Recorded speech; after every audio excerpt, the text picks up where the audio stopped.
Hello my lovely students, आज के lecture में हम पास्ट परफेक्ट कंटिन्यूस टेंस को डिस्कस करेंगे कि पास्ट परफेक्ट कंटिन्यूस टेंस क्या है, उसकी पहचान कैसे की जा सकती है और उसके सेंटेंसेस कैसे बनाते हैं। तो आइए इसको ब्रीफली डिस्कस करते हैं कि पास्ट परफेक्ट कंटिन्यू ये पास्ट का लास्ट टेंस है जिसको हम ब्रीफली डिस्कस करेंगे।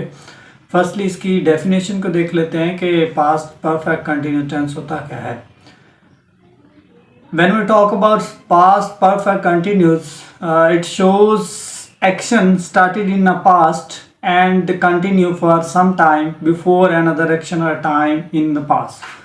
इसमें बताना ये चाह रहा है कि लास्ट में जो एक्शन हुआ था, एक एक्शन के बाद दूसरा एक्शन हुआ था तो वो कंप्लीट हुआ था। मींस एक एक्शन के साथ दूसरे एक्शन का जो लिंक है वो शो करता है। ये पास्ट की बात हो रही है, ये करंट सिनेरियो की बात नहीं हो रही, करंट पीरियड की बात नहीं हो रही, करंट पोजीशन की बात नहीं हो रही, ये पास्ट की बात हो रही है कि एक काम हमने शुरू किया था, उसके साथ एक काम का लिंक था। मींस एक काम मुकम्मल हुआ तो उसके बाद दूसरा काम स्टार्ट हुआ। अगर एक मुकम्मल ना होता तो दूसरा स्टार्ट नहीं होना था।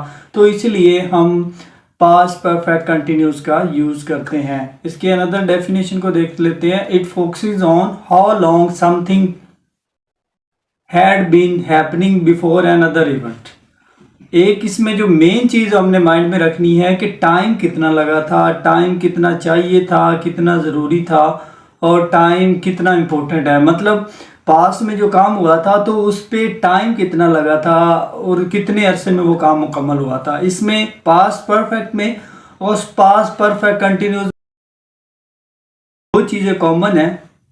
These are how long means so that how much time is required for this.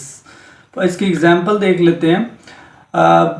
I had been studying for 2 hours before you came. I had been studying for 2 hours before you came। अब इसमें हम देख सकते हैं कि वो 2 घंटे पढ़ता रहा उसके आने से पहले।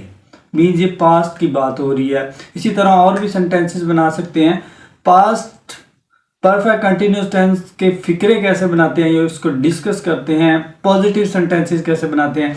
सबसे पहले सब्जेक्ट, उसके बाद हैड बीन, उसके बाद वर्ब ing, उसके बाद ऑब्जेक्ट, उसके बाद सिंस और फॉर। सिंस और फॉर का हमने पहले भी जिक्र किया, मजीद एक लेक्चर में डिटेल में डिस्कस करेंगे कि सिंस और फॉर कहाँ कहाँ यूज होता है। मींस पॉजिटिव सेंटेंस बनाने के लिए ये इजी सा फार्मूला है। उसके बाद इसकी एग्जांपल देखते हैं। I had been studying for 2 hours before you come. I had been studying for 2 hours before you came. आपके आने से पहले मैंने 2 घंटे पढ़ाई की। उसके बाद नेगेटिव कैसे बनाते हैं। सब्जेक्ट हैड नॉट बीन, उसके वर्ब फॉर्म ing, उसके बाद ऑब्जेक्ट, उसके बाद सिंस और फॉर। इन तमाम का इस्तेमाल करके हम नेगेटिव सेंटेंस बना सकते हैं। इसकी एग्जांपल देखते हैं। I had not been sleeping for 2 nights। I had been not been sleeping for 2 nights। मैं 2 रातों से नहीं सो सका। तो इसी तरह इंटरोगेटिव सेंटेंसेस भी हम बना सकते हैं। इंटरोगेटिव में क्या करते हैं, हैड को स्टार्ट में लगा देते हैं।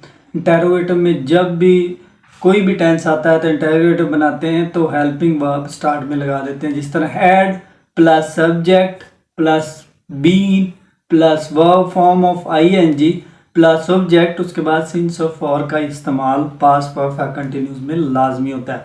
इसकी एग्जाम्पल देखते हैं। I had you waiting for me since morning. Had you waiting for me since morning। तो these kinds of sentences we can make it। इसी तरह डबल इंटरोगेटिव बना सकते हैं और भी सेंटेंसेस बना सकते हैं। ये था हमारा पास्ट परफेक्ट कंटिन्यूस टेंस। इसी तरह हमारे 4 टेंसेस मुकम्मल हो गए हैं पास्ट परफेक्ट कंटिन्यूस के। उसके बाद हम फ्यूचर को डिटेल में डिस्कस करेंगे कि फ्यूचर टेंसेस क्या होते हैं